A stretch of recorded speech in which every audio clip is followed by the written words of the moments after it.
Everything seemed picture perfect. The Lorenzi family from a small town in Italy looked like they had stepped right out of a postcard. A lovely home in a quiet area, 2 wonderful sons, and a happy couple, Anna Maria and Stefano.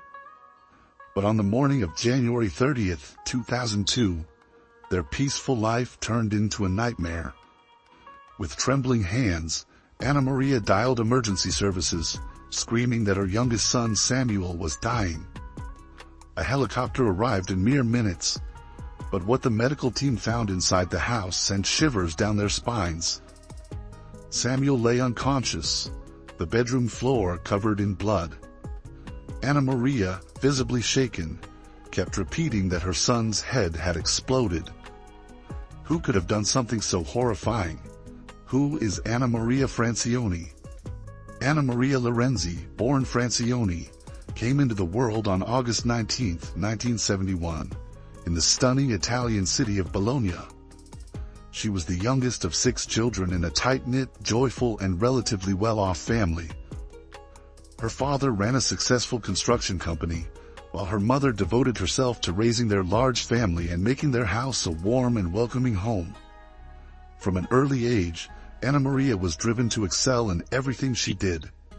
She was a top student, took dance lessons, and always made sure she looked flawless.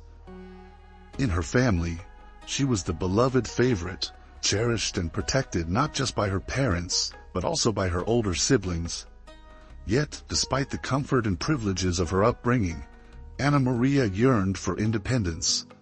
So, as soon as she turned 18, she left her family home to start a life on her own in a different city. She enrolled in university while working as a hotel receptionist, quickly earning promotions to become a manager. Her reputation as a valuable employee who could handle even the toughest situations spread fast. True to form, Francione excelled here as well. Meeting Stefano Lorenzi. In the mid-1990s, Anna Maria met a young man named Stefano Lorenzi, who was staying at the hotel where she worked. The chemistry between them was immediate. They exchanged phone numbers and soon began to meet regularly. Their relationship developed rapidly, and it wasn't long before Stefano asked her to move in with him. Stefano was a successful engineer, also originally from Bologna. But as he got older, he decided to trade the hustle and bustle of the city for a quieter, more peaceful life in the countryside. He had saved up enough money to buy a spacious house in the small mountain town of Con, nestled in the Aosta Valley region. With a population of around 1,500, life in Con was slow-paced, and the crime rate was practically non-existent. The perfect family. In 1995, Stefano proposed to Anna Maria, and she happily accepted, eager to become his wife. The two were married in a beautiful seaside ceremony full of romance. Afterward, they moved into Stefano's house in Cogna. Almost immediately after their wedding, Anna Maria became pregnant, and by the end of that same year, she gave birth to their first son, Davide. In 1999, the couple welcomed their second son, Samuel.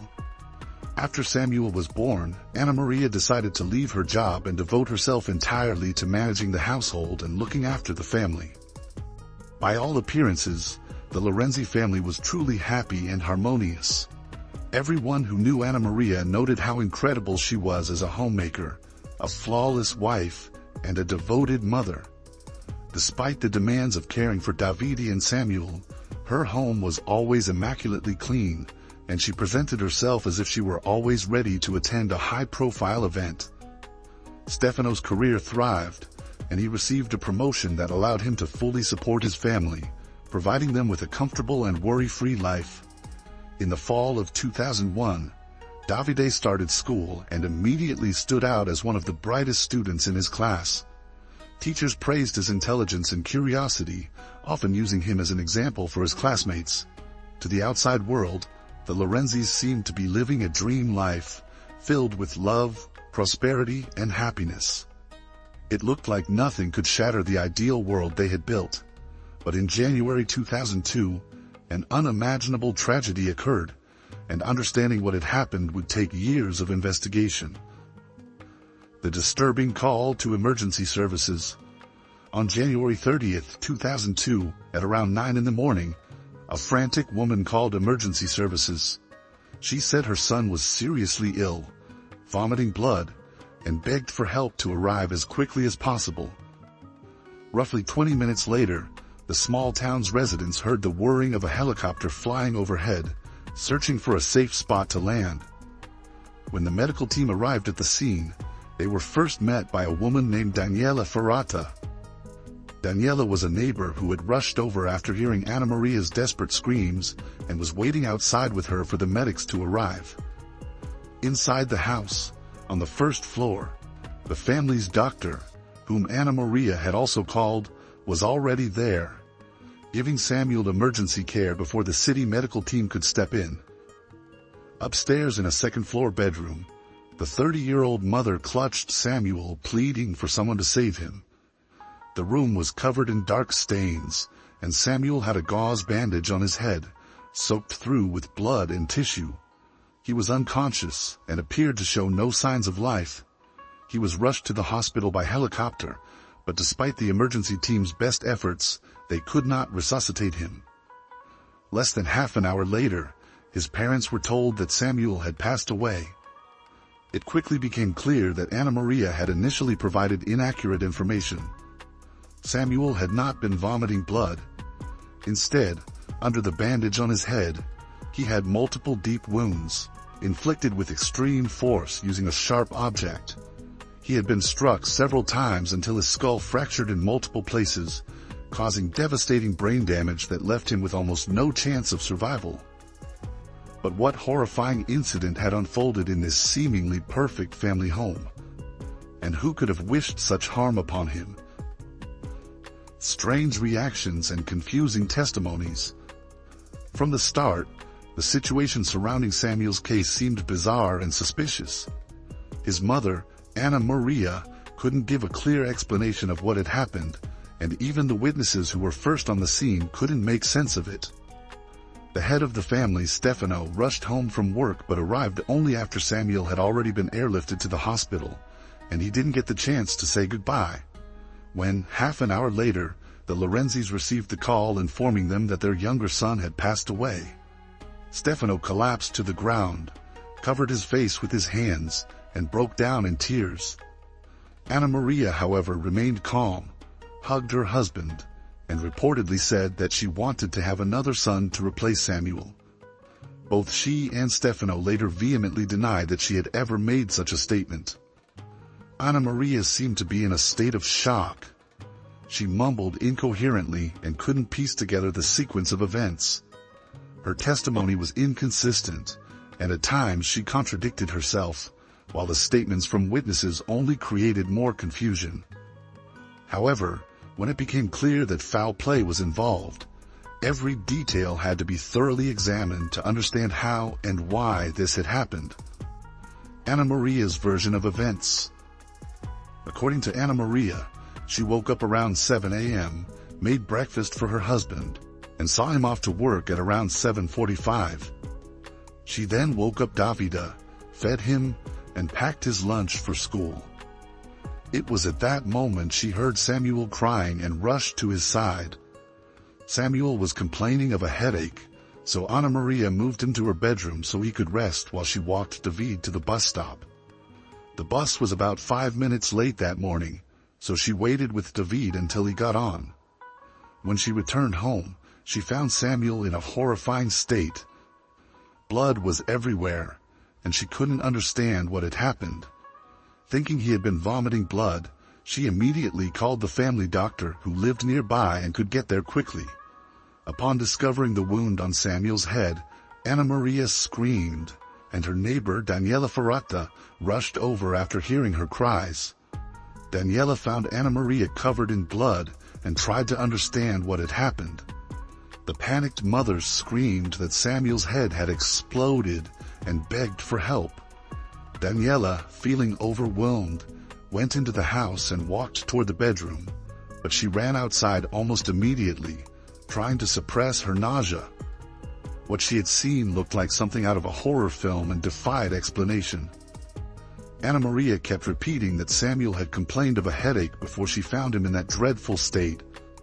The family doctor's verdict. The first person to assess Samuel was the family doctor, who arrived shortly after the call. Anna Maria had told him over the phone that Samuel had been vomiting blood, and then later said that his head had exploded. This description sounded bizarre, but the doctor tried to come up with a plausible explanation.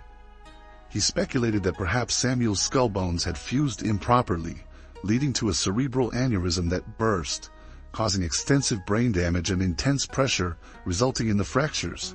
The doctor's observations and shifting testimonies. The family doctor could only dress the open wound and administer an anti-shock injection before the emergency helicopter arrived. However, he later admitted that even then, he knew Samuel had little chance of survival. The doctor also noted that Anna Maria's clothing, hands, and face were covered in blood, but he didn't think much of it at the time, assuming she had tried to help her son, touching and moving him in desperation.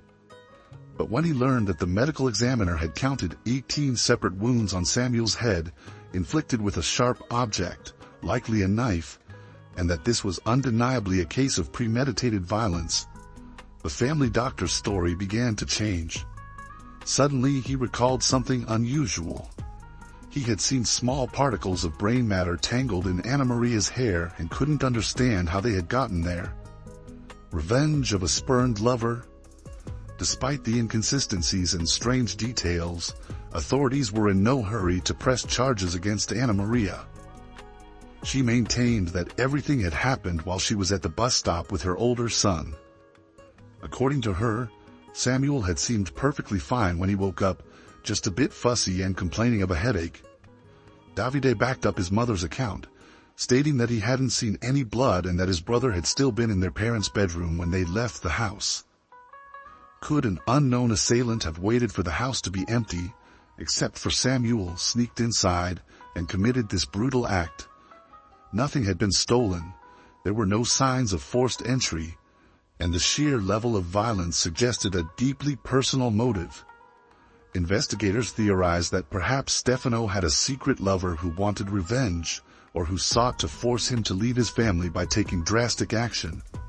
This theory was thoroughly examined, but it turned out that Stefano was a devoted husband and caring father with no history of infidelity. With no other leads, suspicion fell squarely on Anna Maria, but the police needed to gather more evidence and understand the full context and motivations behind the horrific act. Crime scene investigation and evidence collection. The murder weapon used to inflict the fatal injuries on Samuel was never found, neither inside the house nor anywhere on the surrounding property. The parents' bedroom was soaked in blood, as expected given where the crime had occurred, but there were no foreign fingerprints or clues beyond the presence of the Lorenzi family members. Faced with limited evidence, investigators decided to use an advanced forensic technique for the time: bloodstain pattern analysis. This method could help determine the trajectory and angle of the strikes, the position of the perpetrator, and how they moved during the attack. The room was covered in blood spatter on nearly every surface, so this analysis would be an extensive and painstaking process. Blood spatter analysis and unsettling evidence. Blood spatter experts were brought in from the capital, but their findings were far from conclusive. Given the relatively new nature of bloodstain pattern analysis at the time, the specialists had differing interpretations. A new theory emerged. Perhaps a deranged intruder had broken into the house and attacked Samuel. The force of the blows was so extreme that blood even reached the ceiling. After committing the act, it was believed that the attacker had quickly left, taking the weapon with them. However, the perpetrator would have had to escape wearing blood-soaked clothes and shoes, yet no such evidence was found. No bloody footprints, only bare footprints belonging to Anna Maria. Furthermore, none of the neighbors reported seeing anyone suspicious. At that hour, the streets of Kong were bustling with people heading to work and school, and a person covered in blood would have certainly drawn attention. Behind the bed where Samuel was attacked, investigators found a crumpled pair of Anna Maria's pajamas stained with blood. Oddly, there were no blood stains on the floor beneath them or in that corner of the room. Ana Maria had changed clothes before taking Davide to the bus stop, and she hadn't put those pajamas back on when she returned. So how did the blood end up on them? Moreover, the stains were not consistent with someone using the fabric to apply pressure to a wound. Instead, there were clear spatter marks. Investigators also found her house slippers tucked away, with blood traces on the soles. All the evidence seemed to point toward Ana Maria as the one responsible for the crime. As mentioned before, Ana Maria had always aimed to be the best at everything from a young age.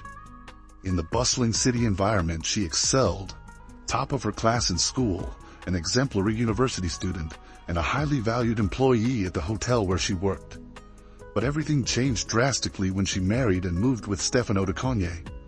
In the small town, everyone knew each other, and the bored housewives often gossiped about each other's homes, families, and even appearances. It felt as though they were always searching for flaws to have something to discuss, and Ana Maria felt she could never afford to make a mistake. She kept her house impeccably clean, dressed like a Hollywood star, and ensured that Stefano thrived in his career, while Davide excelled in a gifted program at school.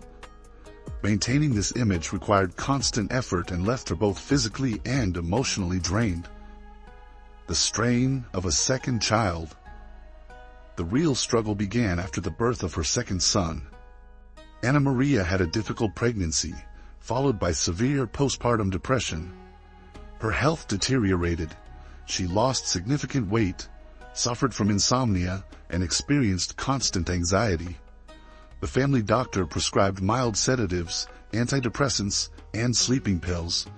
She was also advised to attend a few therapy sessions with a psychologist, but no one saw any real danger in the situation. According to the doctor, Ana Maria never exhibited any serious mental health issues, never posed a threat to herself or others, and showed no tendencies toward aggression or violent behavior. Yet she was highly sensitive to how others perceived her, took any criticism deeply to heart, and often became consumed by her anxieties about maintaining her image. Confiding in a neighbor. Ana Maria once confided in a close friend and neighbor that her younger son, Samuel, was too fussy and difficult to manage, unlike David, her older son. She even described Samuel as unattractive and said she felt he didn't fit into their picture-perfect family. However, no one could have ever imagined she might be capable of harming him. Arrest and the search for irrefutable evidence. The case drew significant media attention. Although the murder weapon was never found, and Ana Maria adamantly denied any involvement in the crime, she was arrested on March 14, 2002. Forensic experts argued that the blood spatter on her pajamas could only have been deposited during the assault on Samuel, based on its specific pattern and location. Prosecutors believed that Ana Maria had forgotten to dispose of this crucial piece of evidence after changing out of her pajamas and getting rid of the weapon. By the summer of that year, however, Ana Maria was released on house arrest while the investigation continued. The blood spatter analysis was dismissed as unreliable, given that this forensic technique was not widely accepted or proven in Italy at the time, making it impossible to verify its accuracy. The prosecution then spent an additional 6 months bringing in experts from abroad. Using a life-size mannequin and a stand-in with a build similar to Ana Maria's, these experts reconstructed the attack on Samuel. They demonstrated that the blood spatter pattern could have ended up on her pajamas if the person wearing them had been seated on the bed across from Samuel, striking downward with an object similar to a large hunting knife. The case was reopened in January of the following year, but Ana Maria was not detained again because she was pregnant. Psychological evaluations also indicated she was not a danger to herself or others. In March 2003, a year and 2 months after the tragic event, the Lorenzi family welcomed a new son, whom they named Giovanni. An unexpected piece of evidence. The Lorenzi case had become a media sensation, turning into a public spectacle followed by tens of thousands of people. Representing Ana Maria was a flamboyant defense attorney named Carlo Taormina, who wasted no time accusing the investigators of gross incompetence. Determined to expose flaws in the prosecution's case, He launched his own investigation, the defense's theatrics and shifting testimonies. Every time defense attorney Carlo Taormina appeared before the media or in the courtroom, he presented new theories and supposed evidence. Davide, who had initially provided consistent testimony, suddenly remembered seeing a man in black near their house. However, he couldn't describe the stranger in any detail. Prosecutors later accused Taormina of intentionally distorting the boy's memories to introduce the idea of a mysterious outsider. Taormina also claimed that the weapon used was not a knife, but something like a carpenter's hammer with a claw end, whose curved metal hooks are typically used to pull out nails. In his version, the number of strikes was actually half of what was initially reported, as each blow created 2 wounds. This theory suggested that the assailant could have easily finished the attack within the brief window while Anna Maria was walking Davide to the bus stop. A crucial footprint. The most significant new piece of evidence was a shoe print found on the blanket wrapped around Samuel. The print was approximately a men's size 10, indicating the possible presence of a man at the scene. Strangely, this footprint had not been documented during the initial investigation, even though the bloody blanket had been collected as evidence. The situation appeared to be a case of serious negligence, with signs that key evidence proving Anna Maria's innocence had been overlooked. However, further examination revealed that the footprint was not left in blood. It was a regular dirt stain and couldn't have come from the perpetrator. It was later proven that the print belonged to a forensic photographer who had accidentally stepped on the edge of the blanket while documenting the scene. The photographer was charged with professional misconduct, and Anna Maria once again remained the primary suspect.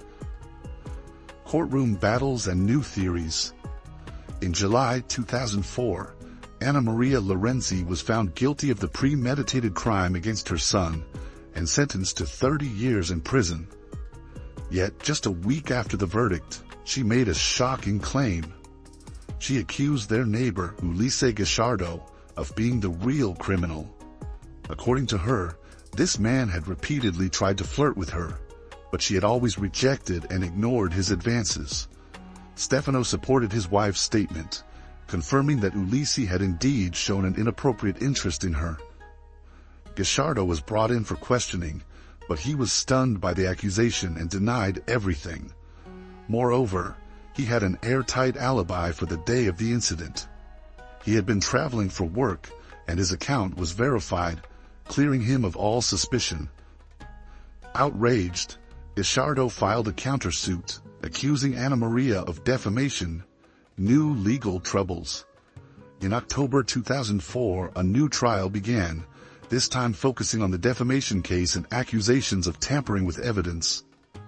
Anna Maria was once again found guilty, and her sentence was extended by an additional 1.5 years. To complicate matters further, her attorney, Carlo Taormina, was stripped of his ability to represent her in court. A year later, the Lorenzis put forth yet another theory, claiming that their neighbor Daniela Ferrata, the same woman who had been the first to respond to Anna Maria's screams, could have been responsible. They suggested jealousy as a potential motive. However, the investigation found no evidence linking Ferrata to the crime, and her alibi was corroborated by multiple family members. Declared insane or not, Anna Maria Lorenzi's new defense attorney adopted a different strategy, arguing that his client needed a psychiatric evaluation. He claimed that Anna Maria had experienced a temporary mental break and was not aware of her actions. This new angle allowed for procedural delays, and Anna Maria was transferred from a prison cell to a hospital ward. In April 2007, however, the prosecution successfully proved that she was mentally competent and fully aware of her actions. She was found guilty once again, but this time the court considered mitigating factors, such as her prolonged postpartum depression that had allegedly led to a psychological crisis. The fact that she had 2 sons also weighed into the decision, resulting in a reduced sentence, from 30 years to 16 years in prison, with the possibility of early release after serving 11. In May 2008, another appeal filed by Anna Maria and her lawyer was dismissed, and the sentence remained unchanged. Around the same time, her former attorney, Carlo Taormina, filed a lawsuit against her, demanding nearly 80,000 euros in unpaid legal fees or the confiscation of the Lorenzi family home. His claims, however, were deemed invalid, and he was ultimately unsuccessful in recovering any compensation. Sentence reduction and release. In 2013, Anna Maria's sentence was reduced due to good behavior. Her punishment was changed from incarceration to house arrest, allowing her to return home to her family. Psychiatrists concluded that she no longer posed any danger to society. By 2019, she was granted early parole. Anna Maria and her husband Stefano are still together, though they have since relocated to a different city. The house where the tragedy occurred was sold, as the Lorenzis could not bear to return there. It's worth noting that none of Anna Maria's loved ones ever abandoned her. Her family stood by her side, convinced of her innocence. To this day, the Francione family believes that the real perpetrator of the crime against Samuel remains at large and unpunished.